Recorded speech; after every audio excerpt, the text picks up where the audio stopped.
I'm Tim Young. I'm a mastering engineer here at Metropolis Studios in the mastering department. And I'm Mazen Murad, and I'm also a mastering engineer at Metropolis. I started my career when I left school aged 16 after I'd done my O levels, and I tried to get a job in a recording studio. Had a lot of trouble because weren't that many studios really around in the very start of the 70s. Anyway, my mother hit on the great idea of putting an advert in the back of Melody Maker and Studio Sound, which was the only recording magazine in the UK at the time. Bright, enthusiastic young school leaver requires job in recording studio. And basically, what happened was I got a phone call from a company that was a subsidiary of Trident Studios. Now, they manufactured cassettes and 8-track cartridges, showing my age here, and they were based in Islington. And I started there on £9 a week, and I was just to go for it first, and then I ended up, by the time I left, which was 5 years later in '76, I ended up doing the duplicating masters, which I suppose was a little bit like what you're doing now in mastering, but that was that. So what happened was I left in '76, went to work for CBS Studios, who had a big studio complex just off of Tottenham Court Road in the middle of London, in Whitfield Street, and started off there doing tape copying for about 2 years. Then I started cutting vinyl part time in the evening, and then by the end of 1979, I was cutting vinyl all the time, basically. And that's kind of really when my career started to take off. So that takes us all the way through the 80s up to 1993. What happened was I was friends with Ian Cooper and Tony Cousins, who worked at the Townhouse, which was owned at the time by Virgin Records before EMI bought it. And they were approached by a chap called Kerry Taylor, who was the guy who put the whole Metropolis studio complex together in conjunction with some other people. And the plan was he wanted to open a mastering division in tandem with the studio.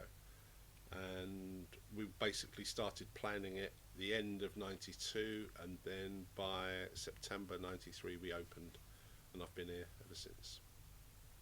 The '80s for the studio business in London was an absolute boom time. It had never been that good up to that point, and it's never been that good since. It was just literally kind of exploding.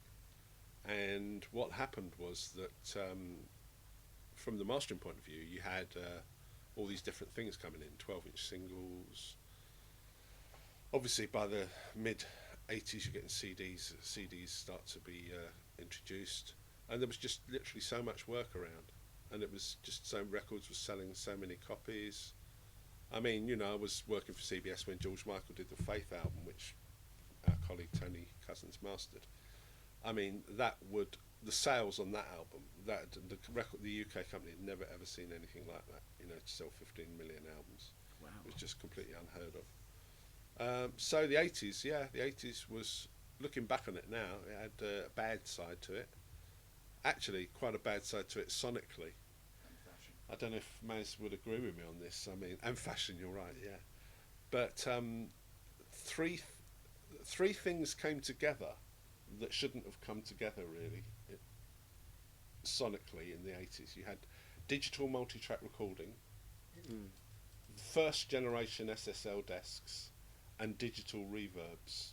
Yeah. And a combination of those three things, people often say to me, oh, records in the '80s, when I listen to it again, it sounds terrible. Quite often it was those things. All three things were kind of working against each other. You had early generation A to D, D to A converters, which sounded kind of harsh. Digital reverb, which was very, very bright, whereas before it was either chambers or plates, which would kind of warmer, duller sound. And the early SSL desks, which kind of swept the board. If you in the '80s, if you didn't have SSL, you kind of weren't happening. The very early first generation were kind of harsh sounding as well. So put all the three things together, and that's why records sounded a lot like they did. You're getting the introduction of samplings coming in. You're getting the Fairlight system coming in, which had very kind of the Fairlight 2, which was the one that was very popular at the time. That had very, very low quality sampling, and I don't know. You look back on it now, and it's why did people? I mean, we all thought it was great at the time. That's what's so weird when I think about it. I can remember I actually gave a quote to somebody saying, "Yeah, I much prefer to work off of digital masters than analog masters," and it was published. And looking back on it now, I can't imagine why I thought it. One thing I think though that's a good point is that studio monitoring is far better now than it was then. Oh yeah. So it's far easier to hear the bad side of anything sonically than it was when I think about what I was monitoring on in the mid-80s. What were you using in the mid-80s? Oh God! Well, I had this horrible little room at Whitfield Street, which was I'm trying to think in relation to the size of this room now, which is probably our best room. It was probably about a quarter of the size of it actually, and it had Altex speakers in it. Oh yeah, yeah. With a big horn, and graphic EQ on it, to try and get a bit of bass out of it and make it sound okay, and a Crown amplifier. The giant change was computers. Yeah. I mean, before, when you were doing digital work, we used to have the Sony editing system, and that was very, very slow and cumbersome to use. And when we moved over, it's kind of about this time when Metropolis was set up in the early 90s. That revolutionised everything, really. What are you talking about? The pneumatic tapes? Yeah, okay. pneumatic tapes. Yeah, that was just cannot believe the torture I went through. So you used two machines to edit between. It was very time consuming to put an album together. It was, yeah. And just the scheduling thing of it, because you'd start editing the album and you probably wouldn't have the album edited together till about 3 o'clock in the afternoon. Then you'd been listening for like 5 hours. Then you'd have to start putting another hat on and listen analytically to the sound after you'd been listening to it for 5 hours, and then start to do all that. So it was completely in the way workflow you work today, where you start off in the morning and you might have it finished by 6 o'clock. You just couldn't do it in those days. It just took so much time. Basically, what had happened was when we started having the initial discussions about doing it at the end of 1992, I had already met Graham, who owns Prism Sound. He had brought to me it was Sony Music Studios by then. He brought to me the very first Prism A to D converter, which I really liked, and I tried that out for quite a while. I had already met Pete Thomas and Pete's original partner Adrian, who had set up PMC. I'd already met them at a show one year, and I think I'd already probably been introduced to the guys who set up the Sadie computer editing system. And so basically, between myself, Ian Cooper and Tony Cousins, we decided that we were going to have PMC monitoring. This is based actually after we tried it out. We didn't kind of do it blind, as it were. So we decided we were going to have PMC monitoring, and we decided that we were definitely going to have Prism A to D, D to A conversion. That was probably the first decision we made, actually. And then the end decision was, were we going to go with Sadie digital audio workstations, or were we going to go with Sonic Solutions? That was quite a big decision to make, and that was the kind of last thing we left. We left that to the very end. And what kind of swung it for us was the fact that it was, they were in Cambridge, we're here in West London, Sonic Solutions were in San Francisco, and it was a completely different kind of relationship from the supplier to the user. Always used Dreams. But I've had other converters, but I think the Prisms have always been my favorite. Just in terms of sound, clocking, works on all music. 'Cause some converters are better for some music than others, whereas I think Prism across the board works the best. Yeah, very much so. I mean, I had, this is weird, because this came together quite quickly in about 91. I I was trying out some weird D2A, and then I can't remember what happened. Prism turned up with their A to D unit, and then that was the first time I'd heard proper noise shaping. That was a Dream. Yeah, Oh. the first generation one, where you could switch it on the dip switches. And I remember demonstrating that to a producer I was working with. We artificially lowered the level of this analog tape I was transferring about, I don't know, ridiculous amount, like 90 dB or something. And then I showed him the difference in the noise floor with with noise shaping, yeah. And that was very impressive. It's basically a coloration thing, I think, really. Don't you think you're describing lack of coloration, aren't you, really? Yeah, because like I had an Apogee for a few years. Exactly. Yeah, I was thinking of that. That was quite coloured. I mean, because a lot of mastering places had Apogees before the Prisms came up with the Dream. Yeah. My story is not as good as Tim's with the ad. I started in a studio just as a runner in Australia for 3 years, assisting a British engineer called Richard Lush. And then I got a job at EMI, but I was in the recording mixing side for all those years. And then in 1996, there was a lot of remastering for the CD, and I was really good with computers, and the mastering department bought their first Sonic Solutions. So they used to get me in to do the editing. And then I just stayed in mastering there. Then got a job in Germany, in a studio there for 3 years. And after that, got a job offer at Whitfield Street, where Tim used to work. And then that closed. And so I came to Metropolis in 2005. They left in 1994, right? 94. Not 93. 93, yeah. And halfway through 93. And you joined. But I was in his old room. Yeah, it's crazy. I think when Whitfield Street closed, obviously, I mean, the big mastering places, Townhouse, Abbey Road, obviously they asked, some of the mastering engineers to come in for interviews.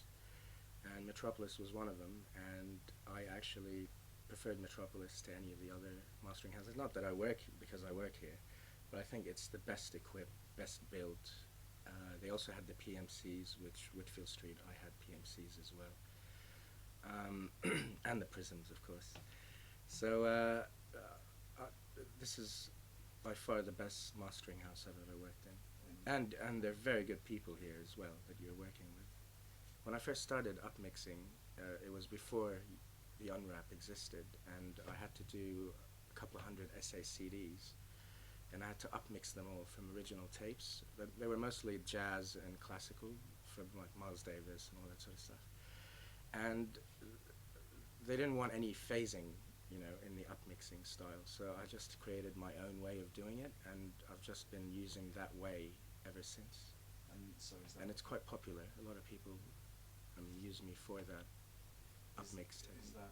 I just use combination of EQs, pre-delays, and but I'm doing it all in the M6000, but I'm using 3 engines in there of different things.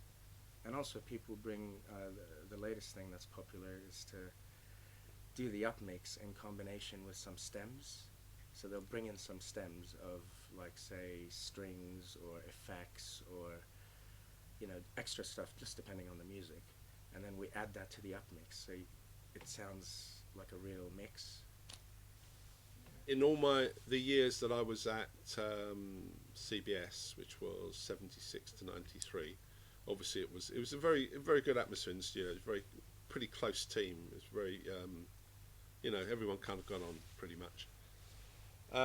So a very wide section of music was recorded there, from punk rock. I mean, the first Clash album was done there 9 months after I started, up to classical sessions, a lot of film music sessions with Jerry Goldsmith, to middle of the road things. Max Bygraves did album there, and all sorts of. I mean, it was an incredible cross section of music. Looking back on it now, much more than you get in studios today. Really, much more varied.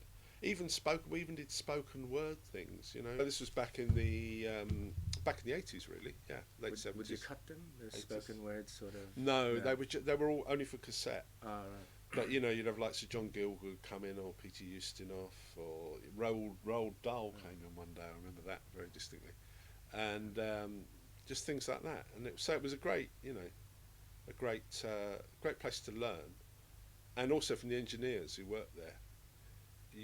It's interesting today. You don't really get that. I mean, you can often get with studios, not just in the UK, but I'm thinking of like Media Sound Studios in New York. You had a great generation of engineers who came out of one studio. Abbey Road, of course, Trident, the Ken Scotts, Roy Thomas Bakers, Robin Cables. There was quite often you've got a whole generation. Air Studios, there was a great group of guys who came out, and there were you don't get that kind of cross-pollination, I suppose, of things. If you're doing hip-hop now, you'll do hip-hop, and you might meet other guys who do hip-hop. Yeah. But you won't get to meet someone who does classical music or middle-of-the-road music or something like that. You don't get that kind of breadth of experience. Well, there's no centre where they can all be. No, it's true. I guess you got some facilities that have all writing rooms, and then you can meet other people to see what they're up to and learn from them, and they learn from you. But there's less hubs. Yeah, it's true. Very true. So in here we've got our equipment, and we do stereo and surround in here. So we have a center section, Maselec mastering. It's called Master Control. So in here we can select the source.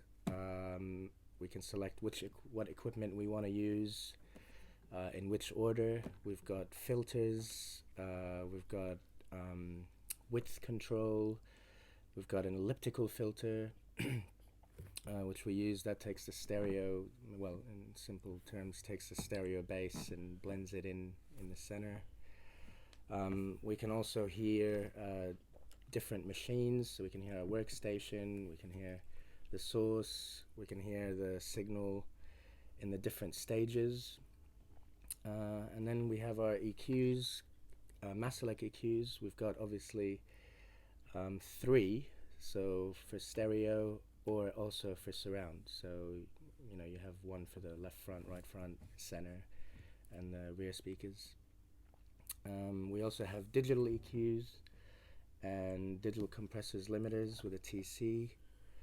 I really love the Maselec EQs, obviously, but for color, I really like the Summit. You use the Summit a lot. Yeah, I mean, it was an EQ that I discovered when I was at Whitford Street in about 1992, something like that, 91. We were looking for tube EQs, and at the time, there wasn't really a great deal on the market. There were mainly Pultec copies, of which there are still a great number around. But that was a real ground up tube EQ. So I got a pair of them, and then that was that was approved and everything. And so I had 4. I used to have 4. When I was cutting vinyl, I could switch between an A set and a B set. Actually, and then when we came here, I think we bought 6 of them or 8 of them. Can't remember. Yeah, there was 8. There was 8. Yeah, we bought 8 channels. There were a lot of money. They were £2,100 per channel. Yeah, but it's per channel. Yeah, per channel. So they're mono, are they? Yeah. Each of those are mono. What's interesting about Metropolis when I came here is that Metropolis, you guys actually modified the sound of the Maselec EQ and the Summits. Yeah, we did. So you worked with the manufacturer? No. This was kind of like done on our own. One of the techs here, he did a tweak inside the Summits. Why? Just to get it sound better, really. I mean, it sounds great. The thing is, in a funny way, I've kind of not changed my mind about this, but quite often you find with equipment designers that they'll be aware of what someone has done as a modification, and they could have made it like that, but they didn't. Yeah. Because what they were designing, they wanted it to sound like that, I mean, Leif, who's the guy, Leif Mazes is the guy behind Masalaka. It's very, very unusual because I can't remember, and I've been in the business a long time now. I can't remember where in the UK we've had somebody like that, a guy who can go and record a Jeff Beck album and design equipment. Oh, so he was a recording engineer. Yeah. Oh, I Jeff didn't Beck, realise. I even think he produced Black Sabbath and lived. And Well, But Leif's background was at Polar Music Studios in Stockholm, famous for ABBA, of course, and it was interesting because at Polar the guys tended to be a little bit more technical than you get in England, so he knew about circuitry and everything, and it's it's done by a guy who knows how to use it, rather than the traditional kind of thing, which was a test bench thing, measuring it, and then giving it out, and then getting the feedback about the sound, then changing it. The weird thing with the elliptical EQ is sometimes you find with very, very old stereo mixes, stuff that was done 4-track in the 60s, it sounds better with the bass kind of more monoed. It just sounds more correct, really. If someone has a particular thing that they want done to a stereo track, if they think it's a bit too mono, obviously it's easy to do. I mean, in the console, all these things there's no real right and wrongs, is there, with EQ? It's purely personal taste at the end of the day, what you like, and what works for you, really. and different people from different countries hear things differently. Yeah, that's very true. I'd never realized that, and because now we get a lot of stuff from the internet from all around the world, and it's amazing like how some nations like to hear things super bright. Yeah. Other nations want that, the British warm sound, or It's very true. I think that was first mooted in hi-fi circles. That the kind of hi-fi systems that the Japanese favoured, for instance, were brighter than what you would get in the UK. But it's all personal taste. The Summits are tube EQs. They've got a tube section in them. I'm trying to think anything else in the rack here. I mean, the Massalex is IC based. There's an Avalon EQ here, which I think is discrete. Yeah, that runs in Class A. That's a very, very expensive bit of gear, actually. It's all switches. And we've got the Masalek compressor, which I actually quite like. I think is a very good all round kind of compressor. And the multi-band compressor, which is a new Masalek product, it's fantastic. I use it all the time. The Masalek EQ is, if you look at it, it's a direct kind of development from an American EQ that was called Sontec. Even if you look at it and you see lots of the frequencies that are on it, like it goes up to 27k, starts at 19 hertz. The Sontec EQ was like that, but the Sontec EQ grew out of another EQ, which was called the ITI parametric. Now, I remember that being launched in about 1972 or 3. Bausch, the English importer, had it at the time, and I remember that's when I first saw it. And that, I think I'm right in saying, I might be wrong, but that was the world's first parametric EQ, and it was designed by George Massenburg in America. And the Sontec was a switched kind of version of that. So you had a fixed treble control working at 10k, a switched bass, switchable shelf between 50 and 100. Then you had 3 parametric bands, where you could switch the frequency for, I think, 4 choices of bandwidth, and then plus or minus. The original model was 12 dB. So what Leif has done with his unit is it's kind of like that, but very usefully it adds a third band. So you've got 4 bands that are all completely switchable in terms of frequency change. They can all be shelf if you want, which is very useful, or bell curve. So in a way, it's more versatile, much more versatile. I was remastered Sex Pistols last year, and I think I used it on on the remastering of their album. I use it on everything. Yeah, As a second EQ. I mean, yeah. it's Yeah. all combinations. So What I've noticed happens quite often with clients in this day and age is that quite often they will have a preconceived idea of what kind of gear they want you to use, and a lot of it's based on what they've read yeah, that's right. rather than what it sounds like. You know, it's crazy. Like someone might be obsessed with using tube EQ and Or not use a tape machine. yeah, not necessarily kind of, I don't know, understanding what it's going to sound like. Obviously, it's their album at the end of the day. You know, we do whatever they want. But it's, I think the real thing is that you've got to kind of work backwards. It's like the sound is right. The sound sounds good. So, therefore, whatever you've done to get there is right. Yeah. So if it goes against what your preconceived ideas are, don't worry about it in the slightest. Yeah, that's right. You've got there at the end. Everybody's different. Everybody's different. Yeah. Some people do a lot in the mastering. They see the mastering as a place where you can change it completely, and that's how it has to be. Other people come in and don't want it changed. You know, they like the sound of it the way it is.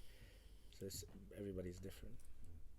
Yeah, it's very the problem you can sometimes have is that people sometimes can come to a mastering session, think that they don't want very much done to it, and then you give it to them like that, and then they come back and say, no, I want it louder, I want it more top, more bass, you know. Because quite often a psychological thing happens, you see. It's the last stage in the record before it goes out. And as a result, people know that it's the last time they can influence anything or change anything before it goes out as a download or hits the shops. So quite often they tend to overreact on the final hurdle. They find it very hard to hold back. They get an anxiety attack, and they think it's not loud enough, it's not bright enough. I've even had situations where people have gone, no, it all sounds slow to me. I want it faster. Wasn't a clocking problem, was it? No, nothing quite as unsubtle as that. No. We're using prism clocks, so we don't have that problem. Yeah. They're always rock solid, aren't they? Yeah. The first thing you would say if someone says to you, why do I need to get my album mastered, is because you need to listen to it in a state-of-the-art room through state-of-the-art speakers and state-of-the-art D2A conversion to check it. That's first thing. Yeah. That's the very, very first thing. Because that's what you're doing. That's the most important thing that you're doing is the initial listening to the sound before you start plugging anything in or doing anything. It's that judgment. And if that judgment's wrong because the monitoring's not good or the D2A's, for instance, too bright and giving a false impression of how bright the mix is, then you're scuppered, aren't you, really? That's a really good point. You can't stress it enough. You've got to listen.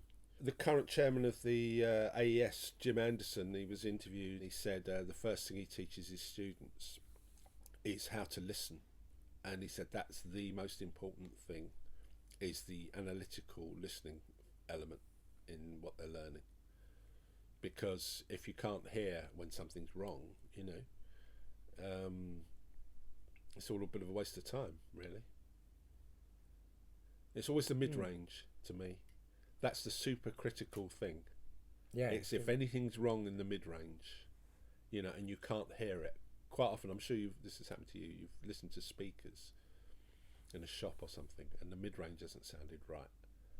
And you think to yourself, well, why have they missed that? You know, it's got like a suck out in the sound or something. Yeah.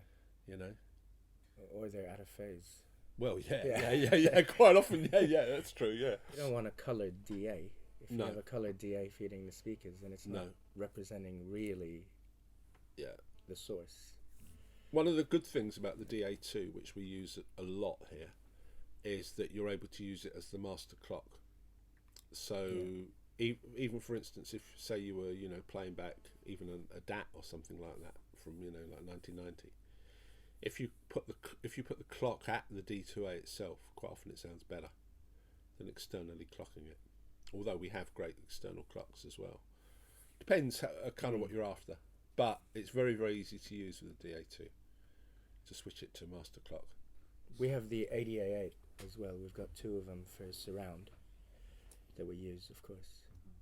And we use the same DAs. Like, I've been to some places where they have a different DA to feed the EQs to the DA to the speakers, but here we try to use the same DA for everything. I mean, in theory, you could. Like You could make an argument that you could choose your D2A converter as a coloration thing, in your signal path, and I mean that's perfectly valid to do that. It's the monitoring, really. At the end of the day, you have to have something that's got kind of disappears. Really, that's the ideal thing.